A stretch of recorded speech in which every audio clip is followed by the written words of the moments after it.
It's a delight to be here, not only given the incredible diversity and strength of the winners, but also the range of the audience and of those of you who come to this event year after year.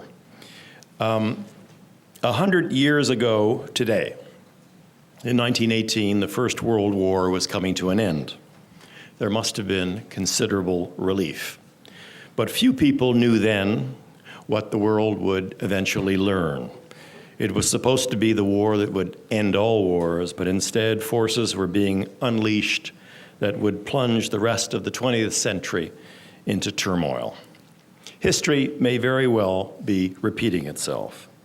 When the story of this 21st century is written, I suspect that this year, 2018, will also get special attention. We are living through dangerous times. Once again, we hear the drumbeats of war. Our environment is under siege. Our democracies are being compromised.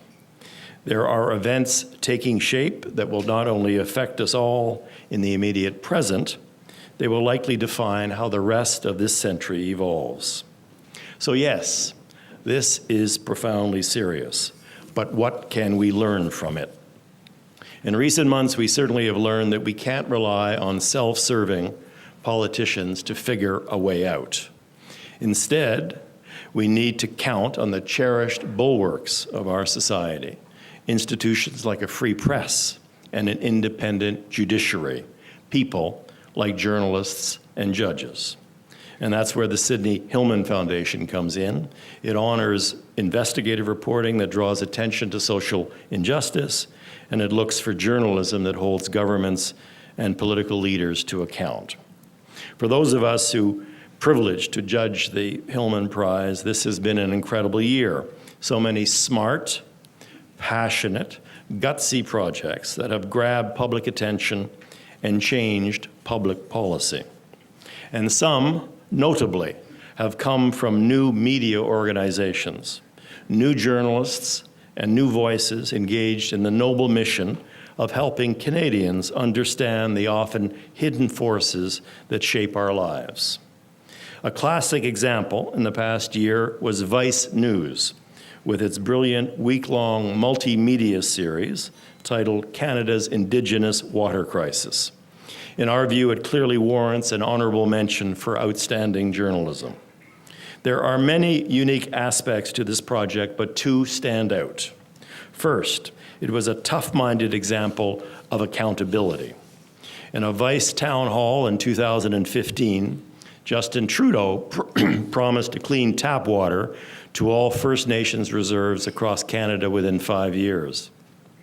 But Vice's investigation revealed that this federal government commitment has made little progress. Second, this investigation was pursued tenaciously by both Indigenous and non-Indigenous journalists and artists. The reporters were Hilary Beaumont, a staff reporter at Vice News, and Martha Troyan, an investigative journalist and writer who is Anishinaabe. Their team also included several gifted video and digital producers and program editors. Significantly, their journalism and the work of the entire Vice team had an impact. Under pressure, the federal government eventually acknowledged a lack of progress with this commitment, and it resulted in more than $172 million in new funding for clean drinking water in the 2018 federal budget. Hello, bonjour. My name is Martha Troyan. I'm Anishinaabe from Laxwell First Nation in Northwestern Ontario. And I had the honor of working on this project with Vice. I'm a freelancer, and thank you, Miigwech. So what I would like to say, first of all, is when we did this work, I remember a family from Northwestern Ontario, and I was talking to a young father. He was 24, he had 2 children. He actually had one 2-year-old and another baby on the way. And he told me that, that in order to wash his 2-year-old, they needed to boil the water, let it cool, and then wash her. And this was something that they had to do since she was a baby. So when I think about that, you know, when you think about all these communities that are on boil water advisories, and if you were to take those boil water advisories and place them within, say, for instance, southwestern Ontario and all these different counties or, you know, small towns, you kind of wonder what the response would be by Canadians. So I would just also like to just say that it's been really great working with Vice and with Natalie and Justin. They're sitting here. And it was Natalie, thank you very much for your leadership and for executing this project. Miigwech.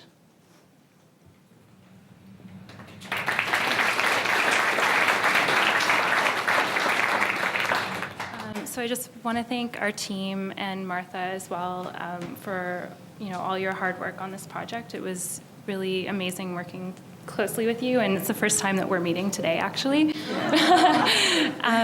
So I just wanted to share a cautionary tale.